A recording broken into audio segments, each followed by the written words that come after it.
여러분, 자 보세요. 제가 하는 강의가 비즈니스 매너나 의전을 강의를 하는 사람이거든요. 갑이랑 을 이 단어는 나쁜 단어가 아니에요, 기본적으로. 여러분 계약서에도 보면 갑, 을 이렇게 써 있어요. 갑을 병정 써 있어요. 여기 이제 경제활동 하시고 사회생활 하신 분들은 제 말이 뭔지 아시죠? 태연 714님 갑을 병정은 교과서에도 있어요. 맞아. 그러니까 이 단어 자체가 나쁜 게 아닌데 워낙에 갑질이라는 부정적인 이슈로 우리가 갑을이라는 단어를 듣기 때문에 이걸 나쁘게 보는 거거든. 그래서 갑과 을이라는 거는 사회생활 해보신 분들은 아시겠지만 존재할 수밖에 없어요. 진짜로 존재할 수밖에 없어. 그죠? 갑과 을이라는 단어에 대해서는 거부감 가질 필요 없어. 그리고 어떤 분야에서든지 갑과 을이라는 이 관계는 존재할 수밖에 없다고. 진짜로. 존재하는데 중요한 건 뭐다? 갑과 을 사이에 존중이란 단어가 껴 있어야 돼. 갑과 을이라는 관계는 우리 사회 곳곳에 있을 수밖에 없어요. 현실적으로. 그리고 그게 정상이고. 갑과 을이라는 두 사람이 있어요. 갑과 을 관계에 있는 두 사람이. 근데 기본적으로 을이 갑을 향해서 존중은 존재를 해. 을의 위치에 있는 사람이 갑의 위치에 있는 사람한테는 존중을 할 수밖에 없어. 관계상. 근데 우리가 얘기하는 갑질이 왜 나오는 줄 아세요? 갑의 입장에서 을을 향한 존중이 없기 때문에 갑질이 나오는 거야. 갑질이라는 게 왜 나오냐? 갑이 을을 존중하지 않아서 나오는 거라고요. 은하님, 자기보다 약한 사람을 대하는 태도가 진짜 자기 모습이란 말이 있어요. 절대 동감합니다. 자, 은하님의 저 말이 제가 매너 강의할 때 진짜 강조하는 거예요. 그래서 이 갑과 을이라는 관계를 부정하시면 안 돼요. 그럼 사회생활 못해. 갑과 을이라는 관계를 부정하는 순간 사회생활이 잘 안 된다고. 그러니까 갑과 을은 존재할 수밖에 없다. 그리고 존재하는 게 정상이다. 어떤 사회든지 이해관계가 있으니까. 그 대신 양방향으로 이 존중이란 단어가 중간에 껴있어야 된다. 요걸 기억하시면 돼요. 존중이란 단어. 이게 이제 기본 전제예요. 갑질에 대한, 그리고 갑과 을의 관계에 대한 기본 전제야. 그리고 내 앞에 있는 사람이 을이지만 이 을인 사람도 사람이거든. 그러니까 인격적으로 존중을 해야 된다는 뜻이거든요. 이게 갑과 을이라는 관계는 당연한 거다. 존재를 부정하지 말자. 대신 을도 갑을 존중해야 되지만 뭐 이거는 자연스럽게 일어나는 일이지만 갑도 을을 존중해야 된다. 이걸 쉽게 얘기하면 뭐예요? 백화점 직원과 손님이 있어요. 그럼 누가 갑이에요? 백화점 손님이 갑이지. 백화점 직원은 을이지. 이게 나쁜 게 아니에요. 이거는 정상적인 관계라고.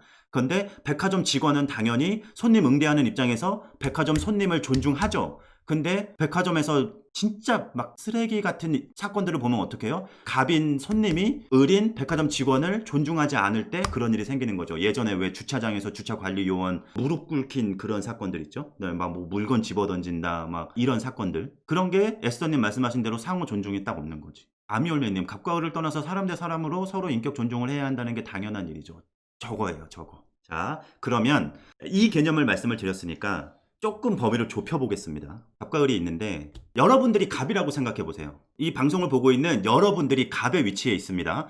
그리고 여러분들 앞에 을이 있어요. 이 사람은 내 행동이나 내 말에 따라서 먹고 사는 게 결정이 되는 진짜로 을이야. 내가 만약에 딱 틀어버리면 이 사람은 직업을 잃거나 아니면 돈을 못 벌게 돼. 만약에 이런 상황이라고 생각을 해보세요. 내가 슈퍼 갑에 있다고 하더라도 여러분들 같으면 이 을의 사람한테 반말로 얘기하거나 내가 짜증나는 일이 있고 기분 나쁜 일이 있다고 뭘 집어 던지거나 욕을 하거나 개인적인 심부름을 시킨다거나 이 사람이 인격적으로 수치감, 모멸감을 들을 수 있는 행동을 여러분들은 하실 수 있어요? 자, 킬러 그랜마님 못한다고 그러셨죠. 민병관님도 못하신다고 그랬죠. 자, 무두 언어더님도 못하신다고 그랬죠. 킴킴님 인간이라면 못하신다고 그랬죠. 이응시읒 이응님도 하라고 해도 못한다고 했고. 자, 보세요. 여러분들이 못한다고 말씀을 하셨잖아요. 왜 못하는 줄 아세요? 이 사람은 나와의 이해관계에서 을이기 이전에 한 명의 사람이라고 생각하기 때문에 못하는 거예요. 이 사람도 사람이라는 걸 알고 있기 때문에 많은 대부분의 사람들은 함부로 못한다고요. 함부로.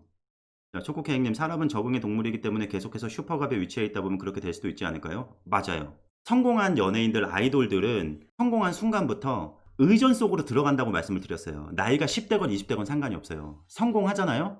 그게 뭐 연예계에서 성공을 하든 아니면 사업을 해서 비즈니스에서 성공을 하든 일단 성공이라는 걸 한 사람은 어딜 가나 제일 좋은 자리에 안내받고 내가 가는 길에 앞장서서 누군가가 나를 경호해주고 있고 에스코트를 해주고 내가 마실 물과 음료수와 먹거리를 항상 준비해주고 나한테 웃으면서 좋은 말을 해주고 이런 높은 수준의 의전 속으로 들어갈 수밖에 없어요. 그런 의전의 주인공이 될 수밖에 없어요. 그러면 이게 어떻게 돼요? 처음에는 평범한 삶을 살다가 그런 높은 수준의 의전의 주인공이 되면 적응이 안 돼. 적응이 안 돼서 막 이렇게 나한테 좋은 자리 빼주고 나를 제일 좋은 상석으로 안내해 주는 게 너무 죄송스럽고 약간 좀 민망하고 이건 내 자리 아닌데라고 생각이 드는데 이게 몇 년 동안 계속 반복되잖아요. 그러면 이게 자연스럽게 이건 내 자리, 나는 경호원이 있어야지 움직이고 내 문은 누가 열어주고 이렇게 될 수밖에 없어요.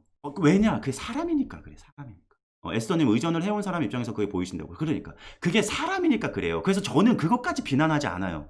영향을 안 받는 사람은 거의 없다고 봐요. 저는 개인적으로. 근데 중요한 건 정도의 차이죠. 그 의전의 주인공이 됐을 때 이걸 당연하게 여기는 이 마음이 겉으로 표출되는 사람들이 있어. 적극적으로 겉으로 표출되는 사람들이 있어요.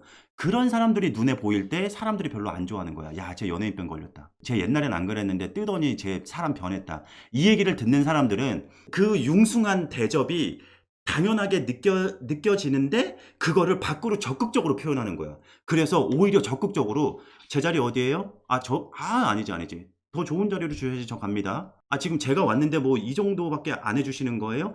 이런 사람들이 생기는 거예요. 이런 사람들을 우리가 목격을 했을 때 야, 쟤 변했네. 쟤 연예인병 걸렸네. 이렇게 생각을 하는 거예요. 노세호 메시님, 호의가 지속되면 권리인 줄 안다. 그거죠. 그것도 익숙해져서 그런 거예요. 5001님, 고맙다 미안하다 말이라도 입에 달고 살려고 하면 좀 나을까 싶네요. 좋은 방법이에요. 제가 항상 추천드리는 겁니다. 자, 그러면 사람은 영향을 받을 수밖에 없다고 말씀을 드렸잖아요. 그러면 제가 지금 말씀드린 것처럼 더 적극적으로 연예인병 걸렸다는 소리 들을 정도로 막 과하게 표시하는 사람은 제외하고, 그렇게 되지 않으려면 어떻게 해야 되냐? 주변 사람들이 중요하다고. 그냥 본인이 느껴서 잠깐만 내가 요즘 생각해보니까 내가 이 의전에 너무 빠진 것 같아. 내가 어느 순간부터 이런 대접들을 누군가가 나를 받들어 주는 거를 내가 너무 당연하게 생각하는 것 같아. 조심해야지 라고 생각하는 친구가 있다면 진짜 현명한 친구인 것 같아. 그런 친구들이. 근데 그게 생각보다 쉽지가 않잖아요. 그러면 어떻게 하면 되냐? 어떻게 해야 되냐? 그래서 주변 사람들의 역할이 진짜 중요한 거예요. 그래서 인성교육 같은 게 있는 거예요. 학교 선생님, 집안에서의 부모님들, 그 다음에 연예인이라면 연예인 기획사의 의중, 그런 리더십, 이런 것들이 중요한 거예요. 왜냐?